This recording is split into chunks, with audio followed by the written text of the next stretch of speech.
Greetings, travellers. It is I, Bargle.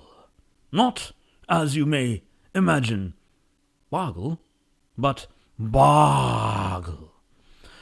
I am, of course, the famous sorcerer from Swords and Sandals, the mysterious wizard who presides over all events of the realm and has a hand in everything, for good or evil, who can say? This is going to be a strange video for some of you. I'm, of course, Oliver Joyce, creator of Swords and Sandals.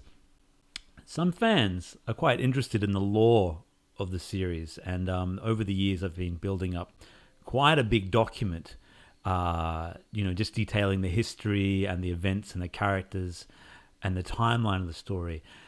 And one of the recurring characters is, of course, Bargle, the sorcerer, who had sort of changed throughout the course of the game to be sort of more powerful and more sort of prevalent in the story as I sort of, work things out. Bargle's been around for a long, long, long time. And I want to tell you why I'm changing his name today. So join me on a little historical adventure. I've been making Swords and Sandals officially since about 2005, but I've been making the games themselves for a lot longer, and they originally were text adventures. Back in the old days of before graphics on computers were very, easy to do. I would write text adventures with a buddy of mine, Jeff Wicks, and we would write them in the language of BASIC. Now, one of the games we made was called Dark Dungeons. And not to be confused with The Darkest Dungeon, which is, of course, that huge role-playing game that everyone knows and loves. But Dark Dungeons was a cool name for a game which we thought of in the, the mid-90s. I wish I'd kind of trademarked it back then because it's a great name. And this was a text adventure where you played a hero going into a generic castle to fight an evil wizard and kind of thing. And the villain in this was known as Bargle. And why was he called Bargle? Well, I needed a name, and I wasn't particularly, big on creativity, it seems, or originality back then, because that was a name that many players of Dungeons and Dragons may already know. I'm going to show you here. This book. This is, in fact, the original player's manual from the 1983 edition of the Dungeons and Dragons Guide. This is a well-loved book, and I've had this with me since I was 4 years old, And in this book, it comes with a little solo adventure, which you can't really see so well here, but it shows you how to play the game. And, here in this, you're going into the caves, you follow the map, you talk to a goblin, you go north, go east, roll the dice. The antagonist of this little mini adventure was a wizard who basically had no particular defining characteristics other than he was altogether evil. And his name was Bargle. Now, trying to find this wizard, I actually believe he's in the Dungeon Master's Handbook, so I brought the wrong book up. I have the other book somewhere, but Bargle exists. This came with two books, the Player's Manual and the Dungeon Master's Guide, teaching you how to run a Dungeons & Dragons game. And the bad guy in that was Bargle, and he was basically a wizard who attacks you and your friend, the cleric, called Alina, and he kills her, and it's all very shocking. And you fight Bargle, but he gets away, I believe. I think he gets away. But Bargle is pretty generic. He had no particular characteristics. There was one picture of him sort of, attacking you and so on. But that name stuck in my head. And when I needed a name for a wizard for my little game, I just go, Bargle. Done. I never thought about it again. For many, many years, that was just the name of the game. And then I remember as an adult going through the Dungeon Master's Guide and so on, just, because they kept the books for nostalgic reasons. Bargle. that's the same name as the character in my game. I thought, oh, look, whatever, who cares? No one cares. No one's ever going to play my game. And that's also such an obscure character from the original Dungeons and Dragons. However, in the age of the internet is all pervasive and knows everything and records everything. I just started realizing that, you know what? I can't have the main character in my game, or the main, mysterious wizard, the Gandalf type figure in my game, be the exact same name as a character from Dungeons and Dragons. I guess for copyright reasons, for continuity reasons and so on, I've got to change this. So today, Bargle, I want to keep the name, but spell it. So it's now Bargle, with Bhaargle. So he's still going to be Bargle, but it's just not the same spelling. It's good enough for me. I don't think anyone's ever really going to care unless this game becomes like a movie franchise and they need a main character, in which case we'll probably have to rename it again. But, this is good enough to, I feel like, avoid any copyright issues.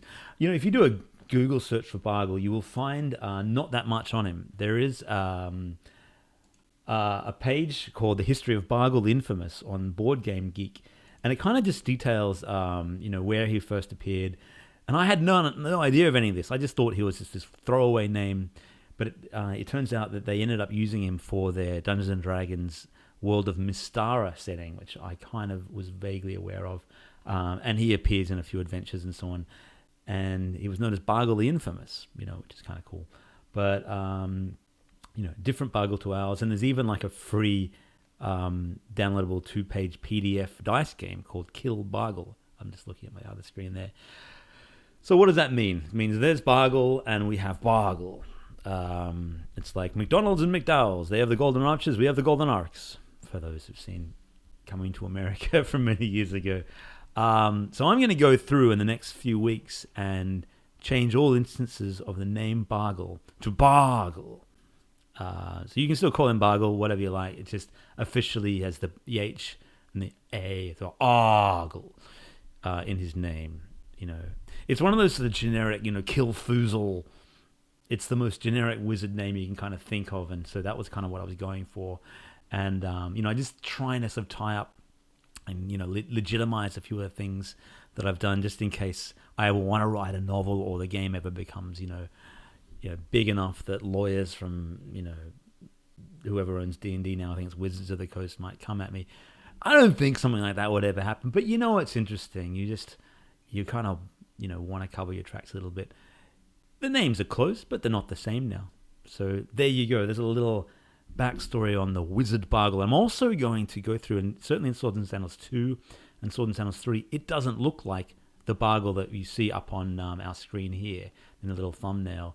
I'm going to go and change his skin color and beard color and that kind of thing, just to make it so. Because I think in Swords and Sandals 2 originally he has like purple skin and horns and that kind of thing, and he doesn't look like that in the definitive canon Redux versions of them. I've also got this book that I've been working on, a sort of choose your own adventure style fighting fantasy. You are standing in front of the courtyard. Will you go north or will you go down the well? That kind of thing. And I've written about 25 to 30,000 words. I can't remember exactly on that. About 450 entries. Now I want to finish that off someday when I have time, maybe next year. And that's actually where you actually go and Bargle is the antagonist there, and he you have to explore his castle above and below. And so I can't, have the character have the exact same name, just for those reasons and many others. Let me know what you think of this change. Do you care? Is this kind of like whatever? Who cares? Is this something fun? Do you like the name? Do you hate the name? What do you think?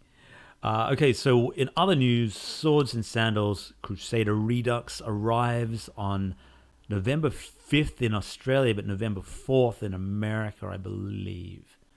It's hard to know. Sometimes the Steam thing dates confuse me because I'm not sure if they're showing me an American or Australian, but it's 3 days to go regardless. And that's going to be big. Thank you for all those who've wish listed. I really appreciate it.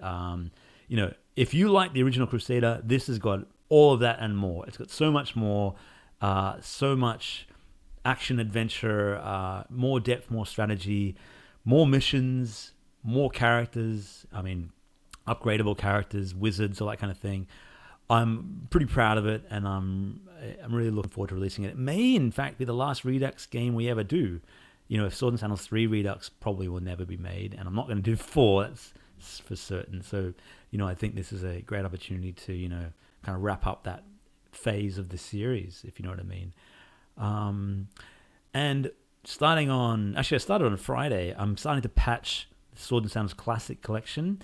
I'm hoping to be able to put this screen resolution changer in to allow you to run the game better, faster. You know, it'll change the resolution of your screen. Because what actually is happening at the moment for those who have Classic Collection, it's running the game in your default computer screen res, which might be something like 1920 by 1080 or bigger. And so what's actually having to do is it's having to scale up the Flash movie to kind of run 4 times bigger, and it's actually taking more processing power for that. So on all but the newest computers, you may find that some of the old Sword and Sandals games kind of run a little bit jerky. Even though I've tried to improve the frame rate and optimize it, that was something that was just a limitation of not being able to change the screen res. But I'm exploring some options now which may allow me to allow the user to optionally go, you know what, I will run this game in 640 by 480 or whatever it is. And doing so the game won't look quite as sharp because it's not in high res, but it'll look closer to the original, and it'll play much closer to the original in that it'll be smoother and faster. So I'm going to do some bug fixes on those over the course of the week. I may have that patch out by the end of this week. I may not. I'm hoping to. Then I'm going to go through and do a few big patches to Sword and Sandals 2, 5, Pirates, and Medieval of varying sizes. Quite small patches for most of them. But Sword and Sandals 2 Redux is going to get a bit of a balancing fix-up. I've had some really good suggestions from some of the fans on the Discord who contacted me, and the name escapes me. One in particular, I want to thank you, but I've forgotten your name. But you know, I'll thank you personally on Discord later. Who just suggested some really interesting balance changes, which made me think, yeah, the game does need some balancing. So it's not going to be a full-on Sword and Sandals 2 Redux 2.0 or anything, but it will certainly change the game and improve how it's played for, you know, if you want to use a taunting build or that kind of thing. At least that's the idea anyway. So the next 2 or 3 weeks will be quite busy with these patches, maybe up to a month. Then I'm going to be working on the mobile versions of Sword and Sandals Crusader Redux for iOS and Android. Then I'm going to take a break. My family and I will go on a little holiday just for a few days or so, and then come back and I'll start working on whatever's next. Sword and Sandals 6, probably, you know. Looking forward to wrapping up this year, as I'm sure most of you are, and, you know, getting started into something new. It's been great to revisit the past with the Redux series and, you know, venture into something kind of completely different with Spartacus last year. But I'm ready to do, you know, what I do best, and that's, you know, make new and exciting games that I do best. All right, my friends, thanks for sticking with me, and I hope you found that kind of interesting. For those who care, check out the Tome of Lore, by the way. Just go to swordandsandals.com. It's not finished yet. I'm up to about halfway through Sword and Sandals 3, but I'm hoping to get all those arena champions finished and then write up the story for 4 and 5. If you're in any way interested in the backstory of Sword and Sandals and the characters and the places and everything, that's the spot for it. As always, thanks for subscribing to the channel if you have, and if you haven't, and you like the sort of ramblings and, you know, tidbits about the world. And when Sword and Sandals 6 comes out, it was in development, I'm going to be doing tons and tons of developer videos showing you the progress on the game. So if you're interested in that, subscribe and, you know, ring the little bell and you'll get notifications. You know YouTube, that's what it's all about. All right, my friends, have an excellent week. It's Monday here in Australia, and I wish you all the very best for the week, and go get Crusader Redux when it comes out. You're going to love it. Until next time. Bargle. The infamous. No, that's the other Bargle. I am Bargle, the benevolent. Bargle, the inscrutable. Bargle of Brandor. Bargle. With an H and 2 A's. Bye. for now.